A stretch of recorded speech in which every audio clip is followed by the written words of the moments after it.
Podemos tomar nuestros asientos y agradecemos a Dios porque aún en el tiempo de la alabanza, de la adoración, Él es el que nos da esta libertad, el que nos permite disfrutar su presencia. Es bueno pertenecer a Él, es bueno adorar a Él, es bueno aún ser tratados por Él, sabiendo que Dios tiene un propósito definido en nuestra vida.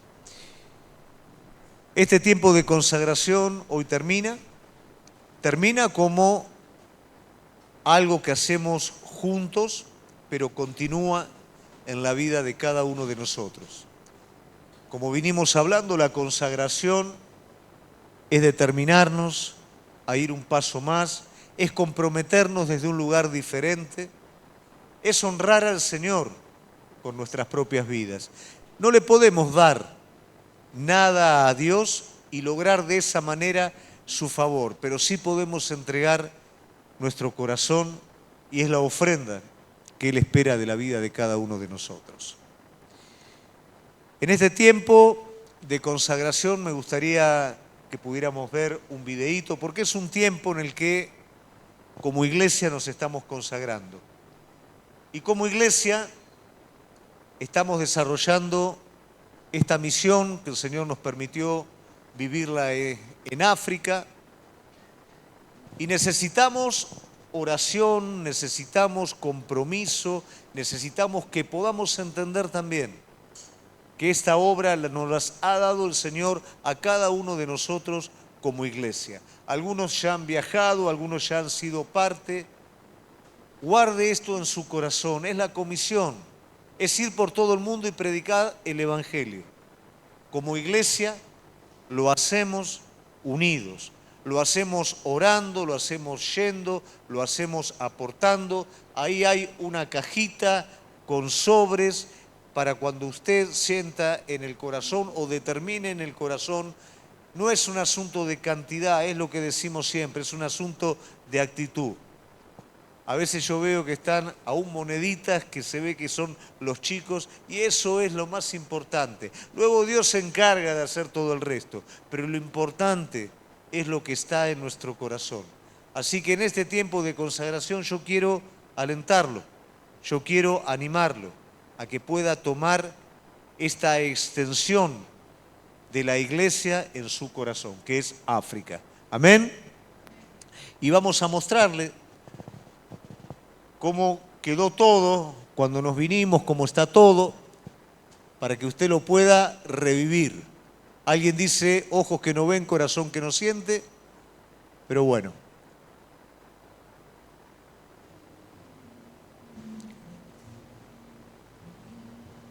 Esta fue la última parte.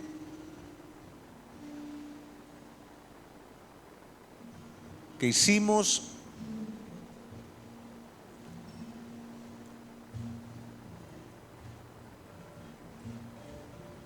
Así va quedando. Ahí está todo el salón terminado.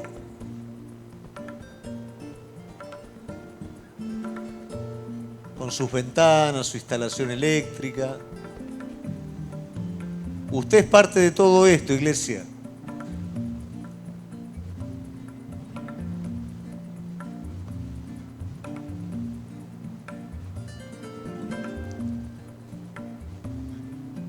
Para los que no conocen, ahí están los dormitorios.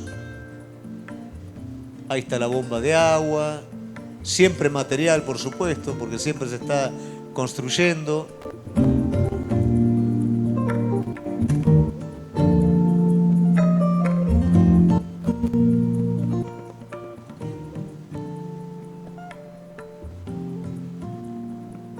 Ahí tenemos todo el terreno visto desde arriba. Esa es la parte nueva que se incorporó. Suma 1 hectárea aproximadamente. Y ahí tenemos la vista de todo el terreno desde el inicio.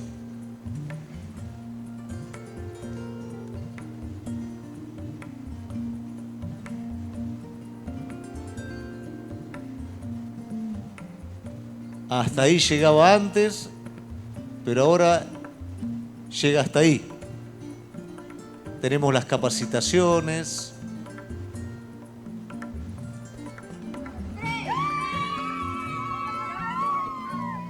la alegría de los chicos.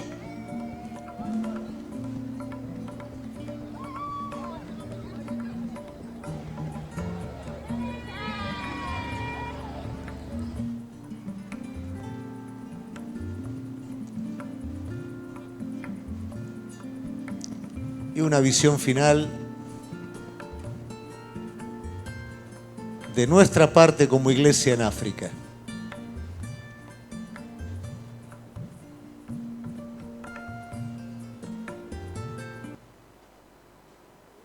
¿Está preparado para ir? Amén.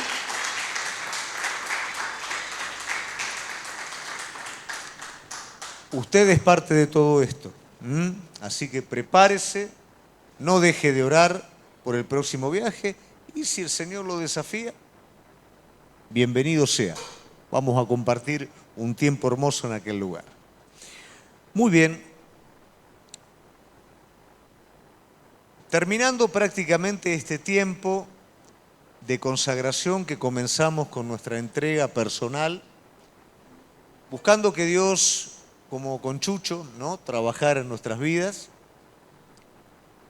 seguimos con nuestra consagración familiar y con la necesidad de que Dios siga haciendo su obra. Hoy entendemos la importancia del Espíritu Santo en nuestra familia, en nuestro rol como sacerdotes, la virtud y todo lo necesario para que la familia en estos tiempos presentes pueda enfrentar los desafíos que nos tocan vivir. Y la consagración como iglesia, que siempre hay un conflicto a la hora de entender lo que la iglesia significa. Por eso hay tantas dificultades. Y el conflicto es de alguna manera espiritual. Porque cuando el hombre entiende el propósito de la iglesia, entiende que la iglesia no es simplemente un lugar de reunión, que la iglesia es el misterio que desde todos los tiempos estuvo reservado. Pensar en el Antiguo Testamento, en la historia, que habría una iglesia que juntaría judíos, juntaría gentiles, que el Espíritu Santo de Dios estaría en medio de la iglesia y que la iglesia por medio del Espíritu estaría unida en el propósito y en el proceso de Dios, era totalmente impensable. A esta altura nosotros hoy lo entendemos, pero tratar de considerar esto antes era completamente impensable. La iglesia es Cristo y eso también cuesta entenderlo. Cristo no podía desarrollar todo su ministerio simplemente como hombre encarnado, sino que el Espíritu de Dios tenía que morar en la vida de cada uno de nosotros para que fuera Cristo a través de su iglesia haciendo su obra. Su obra en nosotros, con el martillito y el cincel, su obra de predicación del Evangelio y salvación hasta lo último de la tierra. Me encantaba cómo se emocionaba Yami cuando contaba lo que había pasado en su vida, cómo el Señor salvó su vida. Bueno, esa es la obra de la iglesia. De esa manera, ¿cuántos de ustedes fueron alcanzados? Algunos en Unicenter, ¿no?, cuando estaban ahí y el grupo de jóvenes los invitó a ver una película. Otros, ¿no es cierto?, bueno, miles de maneras en las que la iglesia, moviéndose, llevó el propósito de Dios de salvación a las personas. Y eso es lo que somos. Ahora, no tenemos mucho conflicto con eso, pero sí el conflicto que solemos tener es con la otra parte del propósito. El propósito de Cristo siempre es doble y usted lo tiene que recordar. No es solamente llevar a cabo la obra de evangelismo mundial, sino también la obra de Cristo es que su imagen se forme en cada uno de nosotros. Y ahí es donde tenemos conflicto y ese conflicto lo solemos traer a la iglesia. ¿Qué digo con esto? La iglesia es el lugar en donde el Señor lo va a formar a usted. Así como en una familia, hay una influencia directa. ¿Por qué? Porque yo puedo zafar de un grupo de amistad, pero no puedo zafar de la familia. Entonces, ¿qué pasa? En la familia estoy obligado justamente a una relación que me va a llevar a una formación. En la familia natural, bueno, en algunos casos ha sido buena, en otros ha sido mala, pero me forma. Bueno, en la familia espiritual es exactamente lo mismo, con la única diferencia que sí puedo zafar. ¿Cuándo zafo? Y bueno, cuando los golpecitos del martillo no me gustan mucho, entonces me voy para otro lado. Y a mí me gustaría que nosotros pudiéramos entender esto un poco. Pudiéramos entender que la iglesia es el lugar o el taller en el que el Señor forma a su Hijo en nuestra vida. Por eso usted a veces no entiende, usted a veces se enoja con el que está al lado suyo, o el que está delante, no necesariamente el que está al lado, pero se enoja uno con el otro, se enoja con la iglesia, se siente desanimado con la iglesia. Oh, otra vez a la iglesia. Oh, otra vez allá. La iglesia es el taller. Que tengamos momentos hermosos en la iglesia, en la presencia del Señor, no quiere decir que tengamos otros momentos en donde nosotros nos sintamos que no tenemos ganas o que no estamos muy deseosos o que nos desalentemos, porque Dios sigue trabajando. Dios sigue formando su propósito en cada uno. Y en la medida que vamos madurando, las emociones van quedando a un lado y la voluntad renovada es la que nos va a través del carácter llevando a negar a nosotros mismos, a aceptar al semejante, a adorar cuando a veces no tenemos el ánimo para hacerlo por todos los problemas que tenemos. Pero cuánto desánimo hay en la iglesia y cuántas veces ese mismo desánimo nos lleva a irnos para otros lados, a salir de la iglesia, a no venir, a llegar a cualquier hora, a miles de cosas por el desánimo. Un desánimo que radica en que el Señor, yo no me estoy dando cuenta, pero me está formando. Cuando nosotros vemos la vida de Jesús, vemos la vida representada de cada uno de nosotros. Cómo el Padre trataba con el Hijo, cómo el Hijo a veces no lo acompañaban los sentimientos o las emociones, y cómo el Hijo aún se mantenía cuando la presencia del Padre parecía lejos. Y no solo se mantenía, sino que influenciaba a todo el resto de sus discípulos, porque de alguna manera el caminar de Jesús con sus discípulos era la representación de la iglesia actual. Los discípulos le pasa lo mismo que le pasa a usted y a mí. Tenían preguntas y dudas existenciales. Ellos lo dejaron todo en un momento de euforia, pero en la medida que fueron caminando con el Señor, esa euforia fue bajando y la realidad espiritual comenzó a asomarse y ellos tenían preguntas existenciales. Che, todo esto es muy lindo, pero ¿y qué va a pasar después de esto, no? ¿Y para dónde vamos? ¿Y si lo agarran los romanos a Jesús, qué pasa? Che, ¿y quién va a ocupar el lugar de la derecha y el lugar de la izquierda? Che, Judas es medio complicado, ¿no? Sí, Pedro, el carácter que tiene. Imagínate, no entre ellos. No, yo si seguimos así me vuelvo. Problemas con Jesús. Pero señores, ¿no te da cuidado lo que estás haciendo? ¿Vas a ir para allá que te van a matar? Problemas, ¿no? Problemas, dificultades, pero ellos no se daban cuenta que la parte más importante de su vida se estaba produciendo. Ellos estaban siendo formados directamente por el Maestro para un futuro glorioso. Y eso es lo mismo en nuestra vida hoy.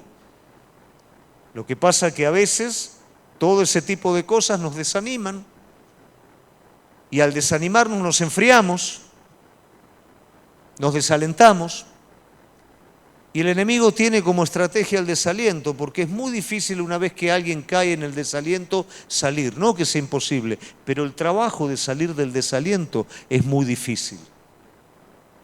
El desaliento demanda emociones, sensaciones. El desaliento no se conforma con la fe, porque estoy desalentado de la fe viva. Entonces cuando caigo en el desaliento estoy esperando que pasen cosas que me muevan, que decidan por mí. Y la fe no funciona de esa manera. La fe es la confianza sobre una realidad que es nuestro Dios.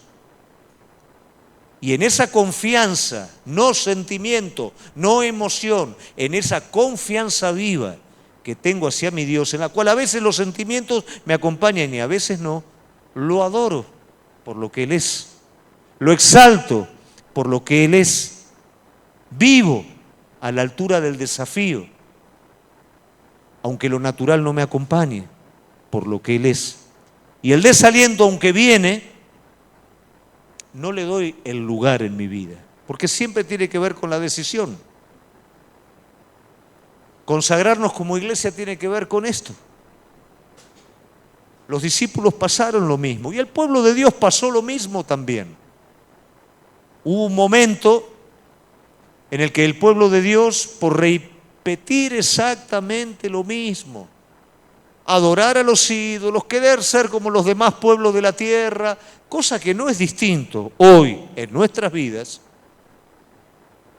el pueblo de Dios, después de muchas generaciones de repetir exactamente lo mismo, entran en una disciplina, que es el cautiverio babilónico, que la mayoría de ustedes lo conocen.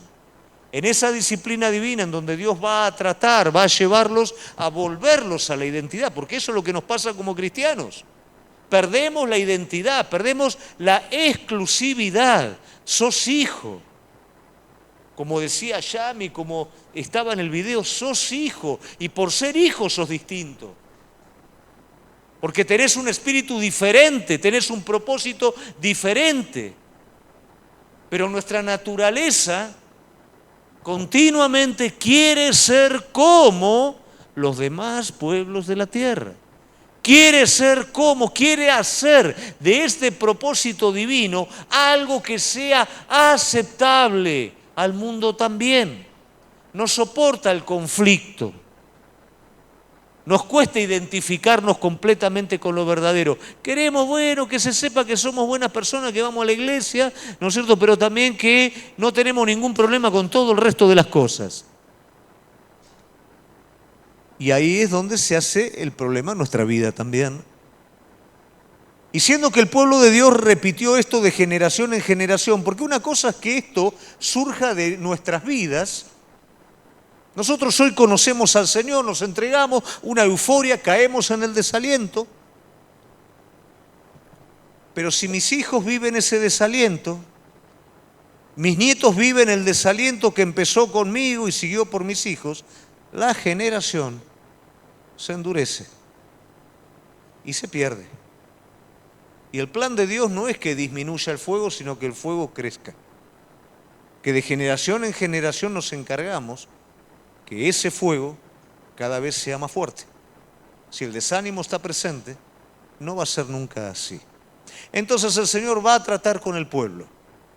Porque el Señor le da promesas al pueblo que está en medio del desaliento, pero al pueblo le cuesta entender que las promesas de Dios se van a cumplir por la situación en la que está, cosa que nos suele suceder a nosotros. Estamos tan mal. Yo a veces hablo y le digo a la gente, pero mirá, el Señor dice, sí, bueno, pero esto y lo... A ver, mirá lo que está diciendo el Señor. Mirá lo que está prometiendo sobre tu vida. Sí, bueno, pero...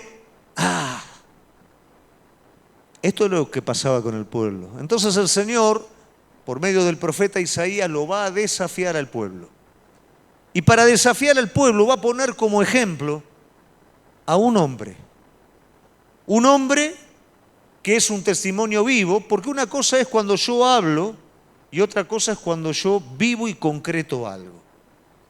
A mí muchos me decían de mis alumnos que yo era un loco por lo de África, que estaba haciendo cualquier cosa, y después nos pidieron perdón. Yo nunca pensé que eso iba a ocurrir, que eso iba a suceder. En nuestra vida, cuando lo que hablamos acerca de Dios parece una locura, pero luego se concreta, nos convertimos en un testimonio vivo, no solo en un desafío a la humanidad, sino también somos aliento a la humanidad, que Dios lo que promete lo cumple. ¿Amén? Entonces el Señor está hablando acerca de Abraham, que es un testimonio completo. Es alguien para cual es imposible que se cumpla una promesa. ¿Por qué razón? Porque Abraham es un hombre mayor, su mujer es estéril, y el Señor le está diciendo encima, deja tu tierra y tu parentela, y yo te voy a multiplicar. Tu heredad, pero ¿qué heredad, Señor? Hijo no podemos tener. Me hacés dejar la familia. ¿Cómo lo vas a hacer? El profeta Isaías está diciéndole al pueblo, para que el pueblo pueda alentarse, consideren a Abraham. Consideren a este hombre, porque de este hombre ustedes desciendan. De este hombre que era imposible que se cumpliera algo, yo saqué un pueblo de sus lomos. Yo, es más, lo disminuí a él. No me bastó que estuviera viejo, no me bastó que su mujer fuera estéril. Encima le hice dejar todo lo que le quedara de familia, para que no quedara absolutamente nada, para que yo pudiera hacer todo. Esto sucede muchas veces en nuestra vida, pero no lo entendemos. No entendemos cuando el Señor nos disminuye para multiplicarnos.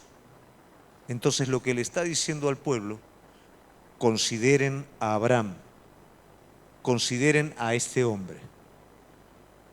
Vamos a ir a la palabra de Dios para poder entender qué es lo que el pueblo tiene que considerar de Abraham. Así que yo pone la cita bíblica, pues se me acaba de apagar la tablet.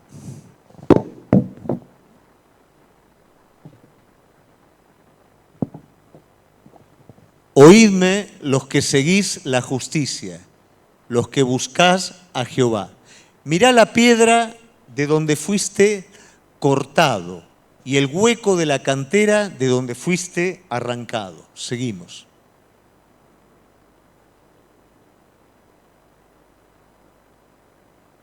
Mirad a Abraham vuestro padre y a Sara que os dio a luz, porque cuando no era más que uno, lo llamé, lo bendije y lo multipliqué. Ciertamente consolará Jehová a Sión, consolará todas sus soledades y cambiará su desierto en paraíso y su soledad en huerto de Jehová. Se hallará en ella alegría, gozo, alabanza y voces de canto.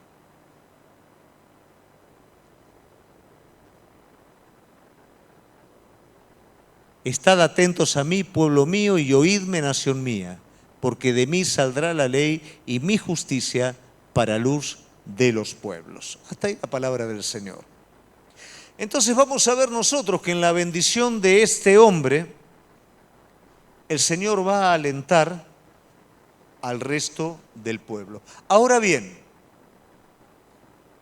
¿qué es lo que la bendición de Dios hace en este hombre? ¿De qué manera esta bendición llega? Entendiéndolo para que nosotros también de alguna manera nos podamos ver reflejado en esto. Primeramente que este hombre, Abraham, fue conocido por Dios.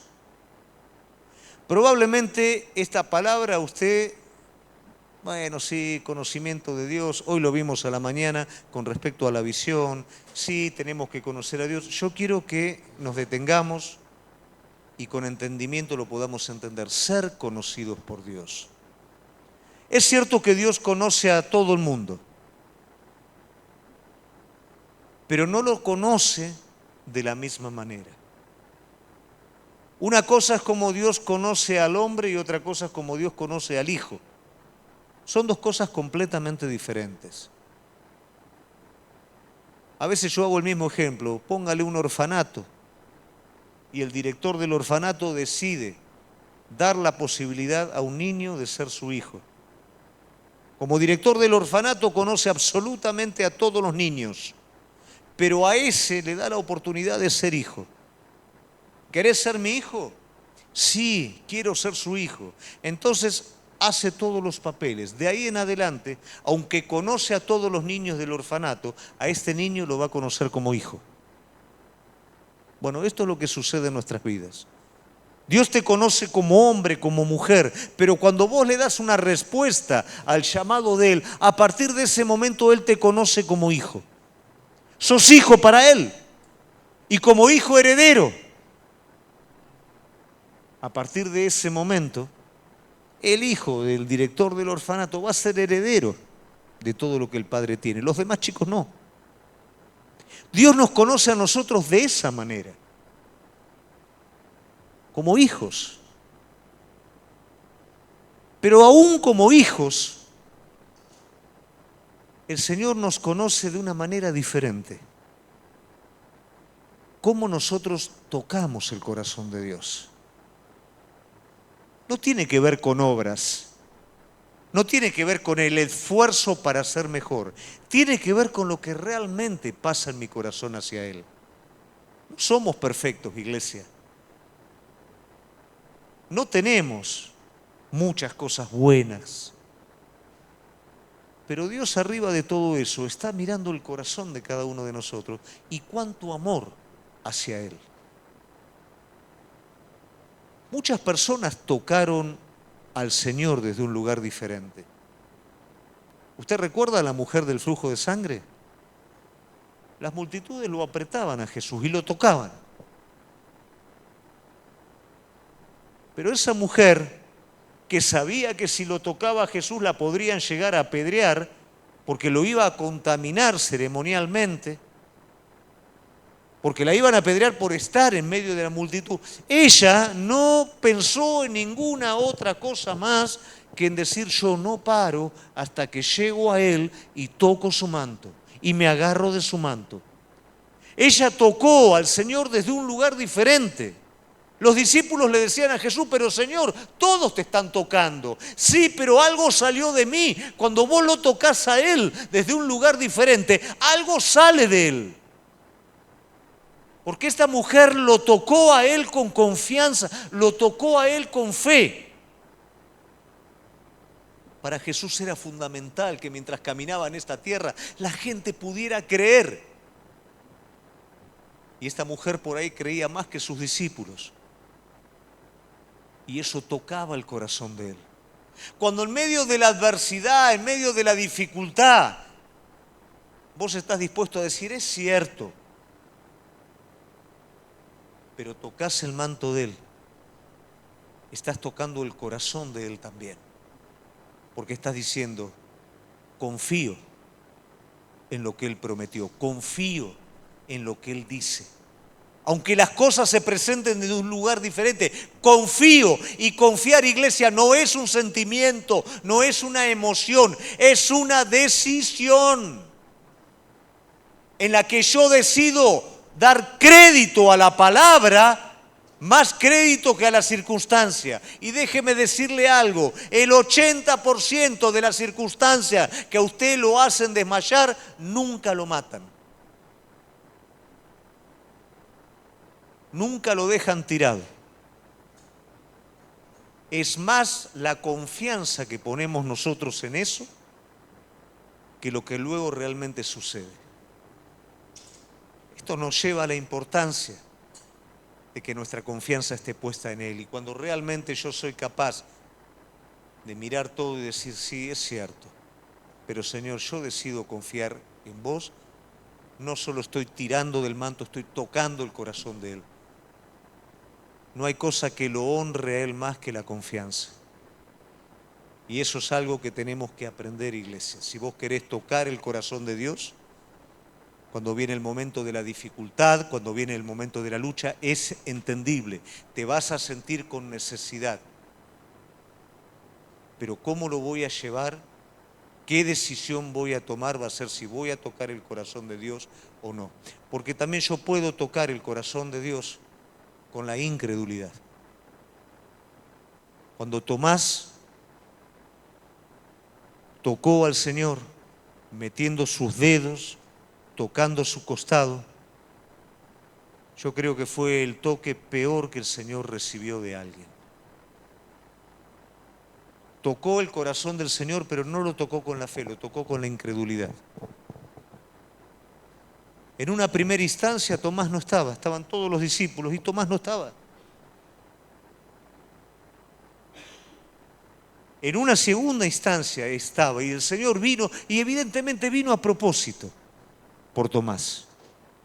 Tomás decidió echar por tierra 3 años del carácter del Señor al lado de él.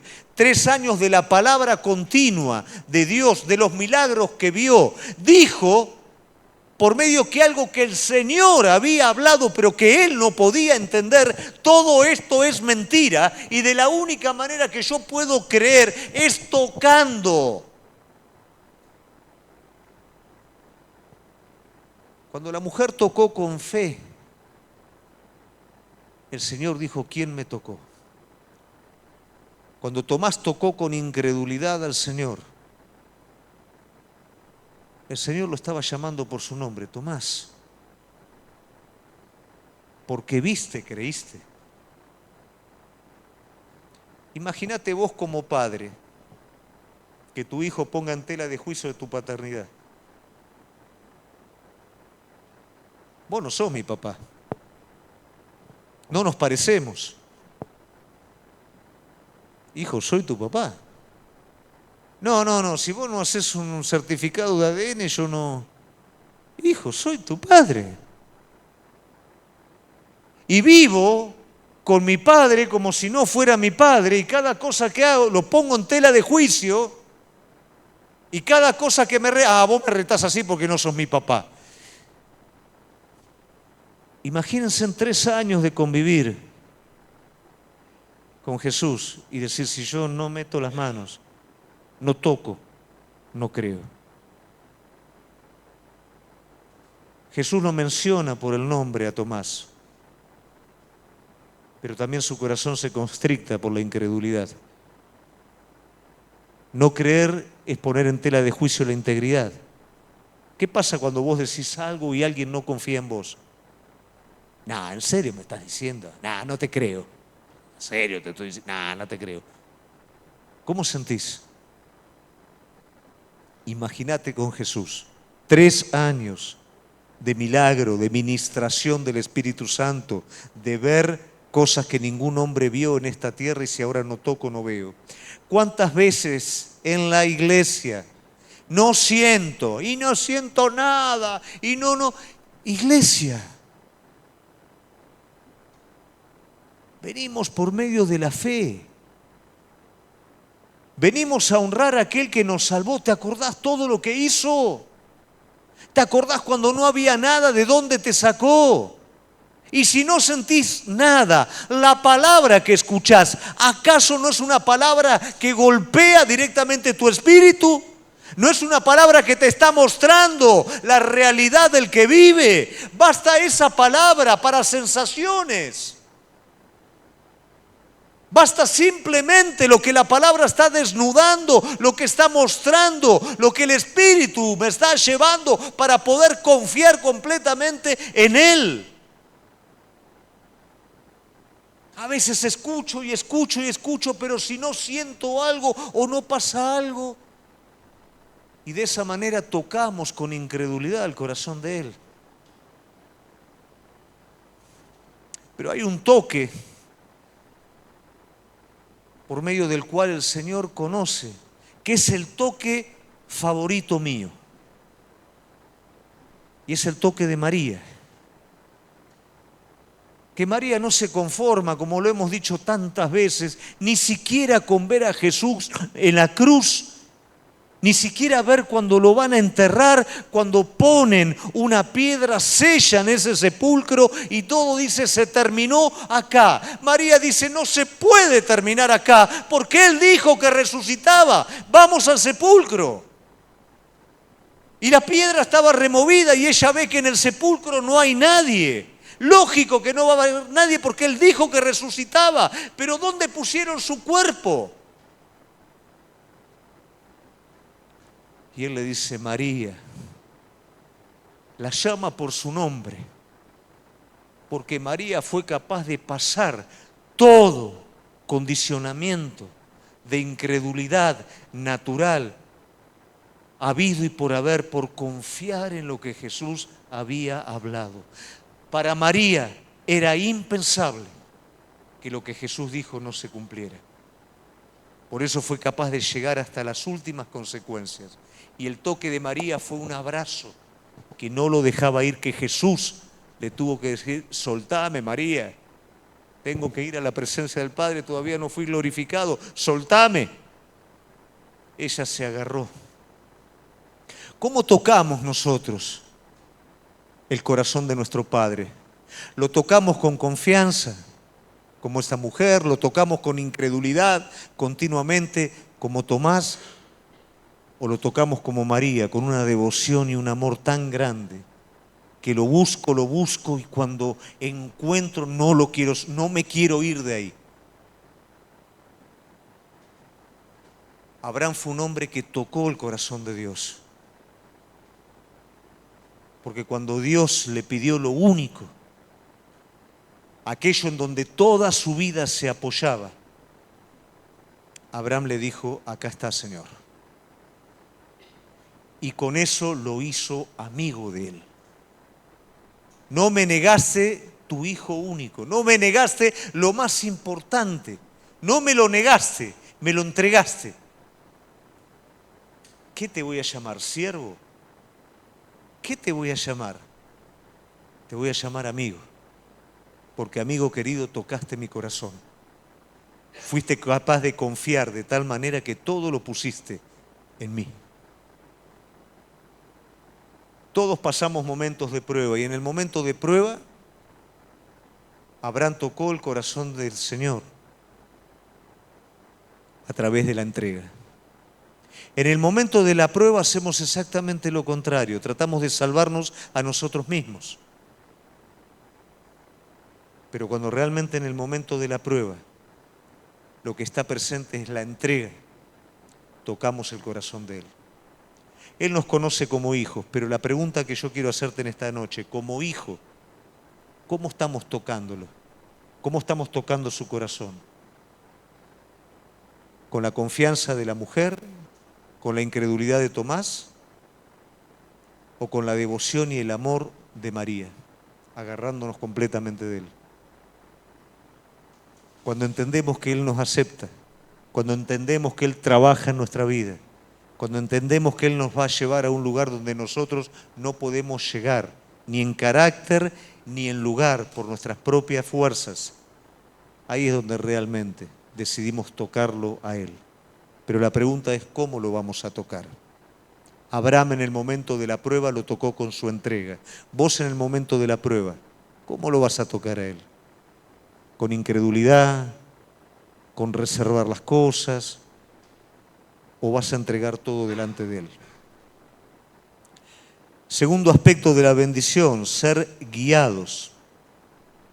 Si hay algo que Abraham permitió, es que Dios lo guiara. Y si hay algo con lo que nosotros solemos tener peleas, es con la guía de Dios sobre nuestra vida. Cuando nosotros miramos la historia del pueblo de Dios, ¿qué vamos a mirar? Que continuamente se desprendió de la guía de Dios, se desprendió de la guía de Dios. Dios lo guiaba y se desprenden de la guía de Dios. Los reyes, Dios los guía, se desprenden de la guía. Y continuamente se repite la misma historia. ¿Por qué razón? Por esa tendencia natural de querer ser como y no querer ser como Él quiere que seamos. De creer que si lo seguimos a Él nos vamos a estar perdiendo de algo. Y déjame decirte que cuando lo seguís a Él, lo que perdés es lo que no te sirve, lo que tenés que perder. Pero lo que ganás no tiene límites.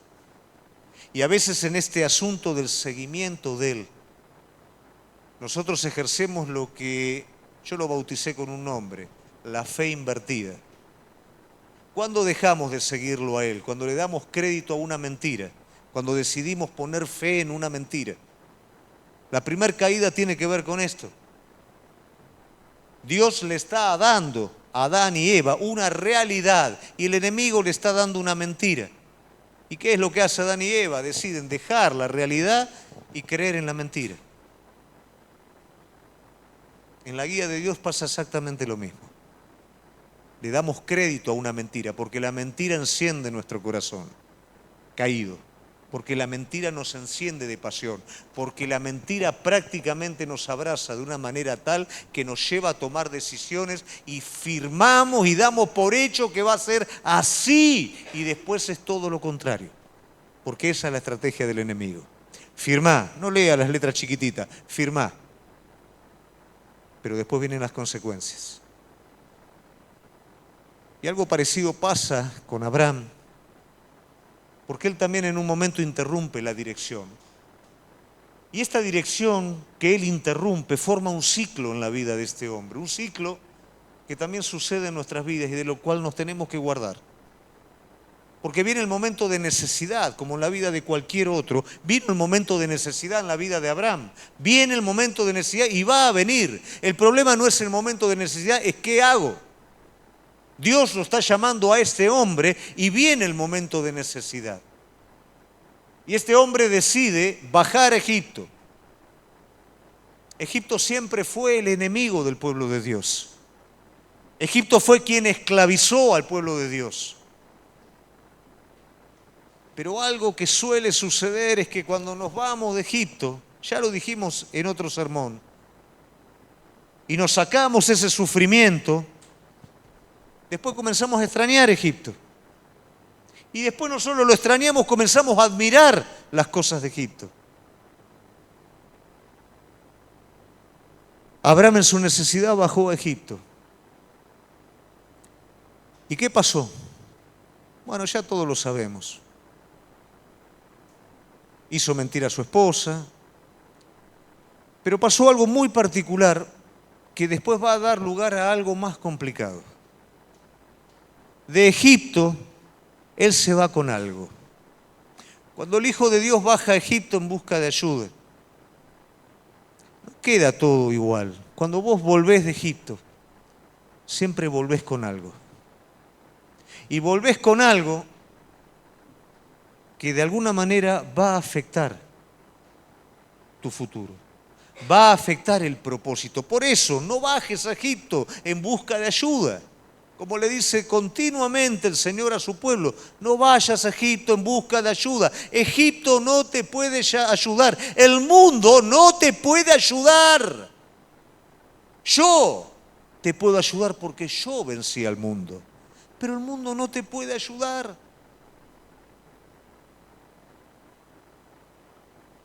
Él se va de Egipto con Agar, una criada. Y luego viene otro momento de necesidad. Momento en el que parecía que la promesa no se cumplía. Y la esposa insta a Abraham a que tenga un hijo con su criada. ¿Su criada quién es? Agar. ¿Quién es Agar? La persona que él trajo de Egipto. Cuidado, iglesia, con buscar ayuda de Egipto. Porque después te vas a dar cuenta que Egipto no puede darte ayuda. Pero vas a salir con algo que va a afectar si no prestás atención y no tenés cuidado en un futuro. Porque con Agar, Abraham tiene a Ismael. Ismael entra en conflicto con el propósito que Dios tenía para este hombre. Ismael fue un problema de por vida y es un problema que se extiende hasta hoy. Cuidado con traernos problemas de por vida innecesariamente.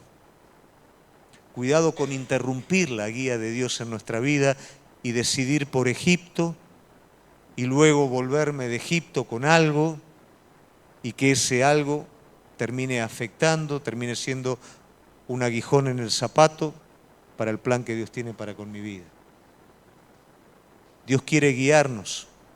Y por supuesto que los caminos por los que Él nos va a guiar no son caminos conocidos. No son los caminos de la constante. Son caminos que Él abre donde no los hay. Son caminos en los cuales vos no manejás para crecer, para que luego puedas darte cuenta que es Él el que hace las cosas. Pero por favor, iglesia, no bajes a Egipto en busca de ayuda. No te ligues un Agar en tu vida que luego más adelante forme un Ismael y que con ese Ismael tengas un problema en tu vida el resto del tiempo. Cuidado con esto. Entonces, el Señor le está diciendo al pueblo, yo guié a Abraham, yo también te puedo guiar a vos. En el momento del desaliento, no bajes a Egipto, esperá en la presencia de Dios. No cedas a la desesperación en medio de la confusión. Hace que todas las voces se callen y escuchá solamente la voz de Él, porque Él va a abrir un camino nuevo. Él te va a dar un camino nuevo. Él te va a dirigir. Pero no bajes a Egipto. Egipto va a dejar una cicatriz que a lo largo de tu vida va a estar afectándote. Fortalecidos. El Señor fortalece a este hombre. Y acá nosotros solemos tener un problema con sentirnos fuertes y ser fuertes realmente. En nuestra naturaleza, en el mundo en el que vivimos, hay una fuente continua que brinda fuerza al hombre. El hombre desde su caída alcanza las cosas a través de un gran esfuerzo. Y el hombre está acostumbrado y tiene en su propia naturaleza un generador de esfuerzo. No es así con las cosas de Dios. El Espíritu Santo en nuestra vida opera de una manera diferente. Por eso a veces nos cuesta entender. A veces frente a las cosas nos sentimos débiles porque estamos acostumbrados a esa pasión que se enciende adentro nuestro en momentos de desafío y queremos esa sensación para poder avanzar, pero no es así. No es así en nuestra vida. Muchas veces no va a ser el terremoto, no va a ser el viento, va a ser el silbo apacible que simplemente me va a traer la conciencia renovada de su presencia en mi vida y eso me va a fortalecer. No nos fortalece la pasión natural, no nos fortalece el mundo y sus ofertas, no nos fortalecen las mentiras del enemigo que a veces nos encienden a tal punto que ya parece que no hiciera falta más nada. Lo que realmente nos enciende es la presencia del Espíritu Santo en nuestra vida, es la presencia de Dios en nuestra vida. Eso es lo que realmente nos enciende, eso es lo que nos fortalece y eso es lo que el Señor nos llama a vivir. Apocalipsis es una triste historia de 5 iglesias reprobadas y 2 iglesias aceptadas. 5 iglesias que buscan una fuente de fuerza en el pecado, en la ortodoxia, en la falsa doctrina, porque se sentían aceptables al mundo, porque se sentían que todos estaban conformes con esa suerte de negociación y se sentían fuertes en lo que hacían. Pero esas 5 iglesias son reprobadas. Perdieron ese amor que tenía que ver con una relación íntima y profunda con Él y tomaron fuerza de sus formas, de sus estructuras. Perdieron el celo de la santidad y comenzaron a mezclarse. Y habían resultados y tomaron fuerza de esos resultados. Pero a cada una de esas iglesias el Señor le dice, se tienen que arrepentir. Nuestra fuerza no es del buen resultado. Vamos a alcanzar cosas que hasta nos pueden dopar espiritualmente. Nos pueden hacer dependientes y autosuficientes de Dios. La fuerza verdadera viene de Él. La fuerza verdadera viene de ese encuentro con Él. Las iglesias que aparentemente eran las más débiles de todas, eran iglesias que se caracterizaban por su fidelidad. Eran fuertes porque no cedieron al embate de este mundo como todo el resto. Ellas no, por eso eran fuertes. Por eso eran aprobadas, porque su fuerza no estaba en los resultados, no estaban en las cosas, su fuerza estaba en el Señor. Su fuerza estaba en permanecer de la mano de Él frente a todo aquello que era contrario. Tu fuerza no está en que la cosa se dé. Tu fuerza está en tu fidelidad para con Él. en mantenerte en la palabra aunque todo parezca contrario. Déjame decirte que en Él todo tiene un final feliz. Parece a veces que la cosa se va, y otros van alcanzando, pero después vuelve nuevamente y vos lo cosechás todo. Abraham parecía destinado al fracaso. Esposa estéril, mayor de edad, parentela dejada a un lado. Y en el momento que discute con su sobrino, le deja al sobrino quedarse con la mejor tierra. El sobrino tiene la mujer que puede tener hijos, tiene hijas también, tiene la mejor tierra, tiene todo. Abraham solamente se queda con la promesa de Dios y con la guía de Dios en su vida. Eso fue su fuerza. Abraham termina siendo ejemplo de aliento. Lot termina totalmente disminuido.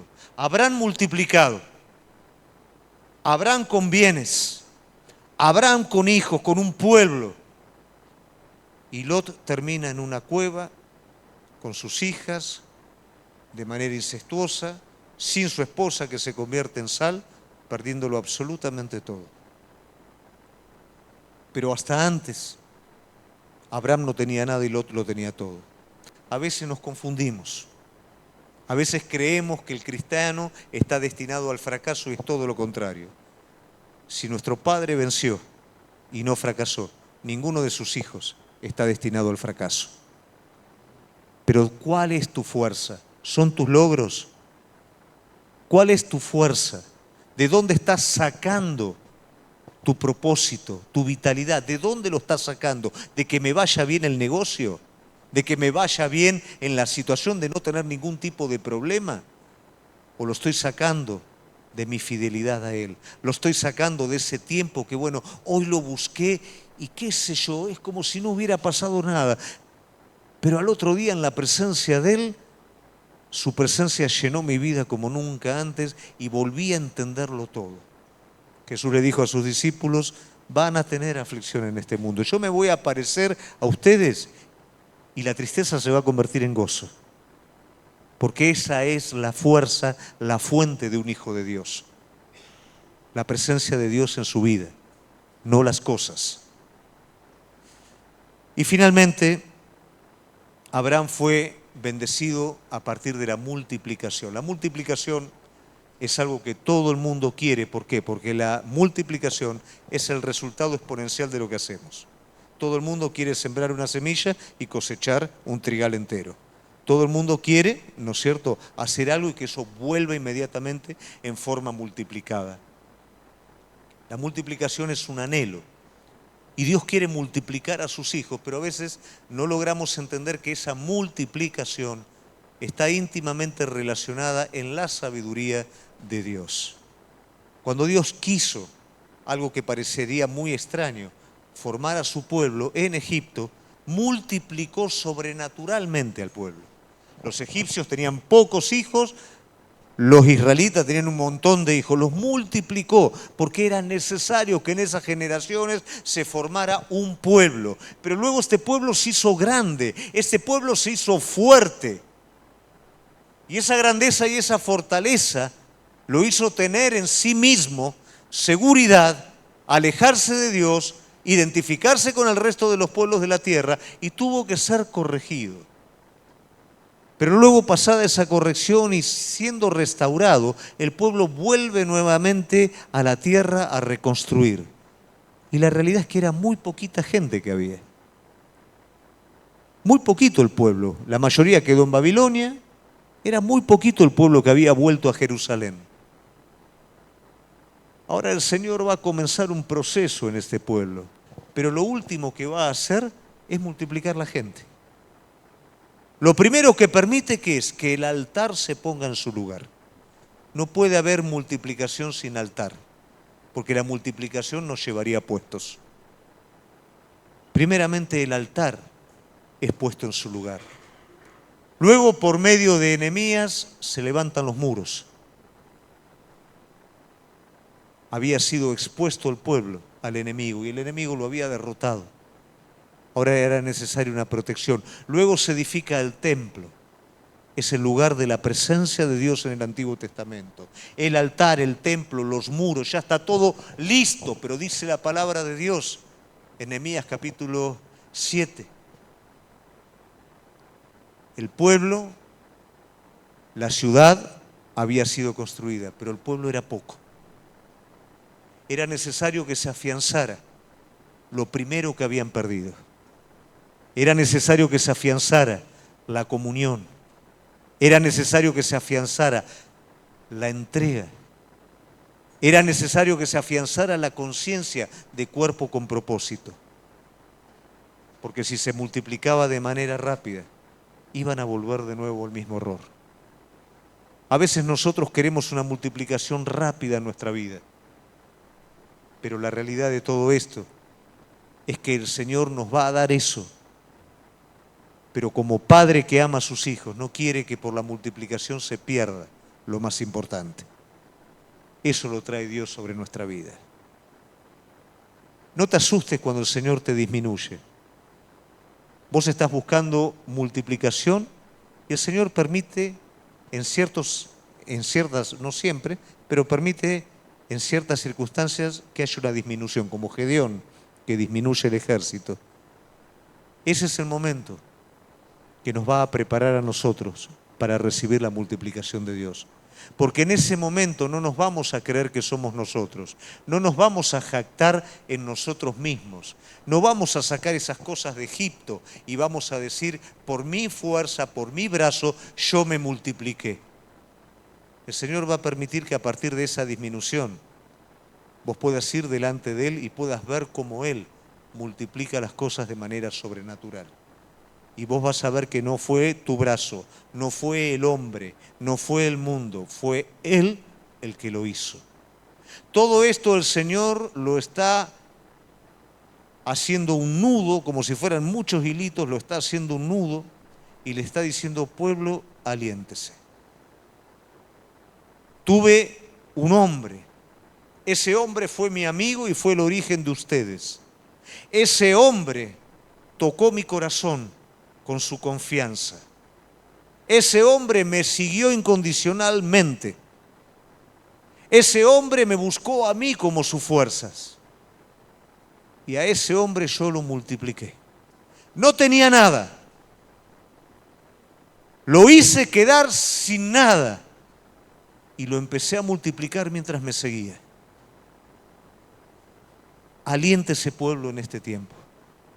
Porque de la manera en la que lo hice con Abraham, lo voy a hacer con ustedes también. Iglesia, de la misma manera que el Señor lo hizo con Abraham, lo hizo con su pueblo histórico, lo va a hacer también con su iglesia, que sos vos y soy yo. Pero cuidado con esto. No busques ayuda en Egipto. No busques tus propios caminos. Este fue el error de todos los tiempos. No toques el corazón de Él con incredulidad. Tócalo con amor y tócalo con una confianza absoluta. No te desanimes cuando estás buscando la multiplicación y Él te disminuye.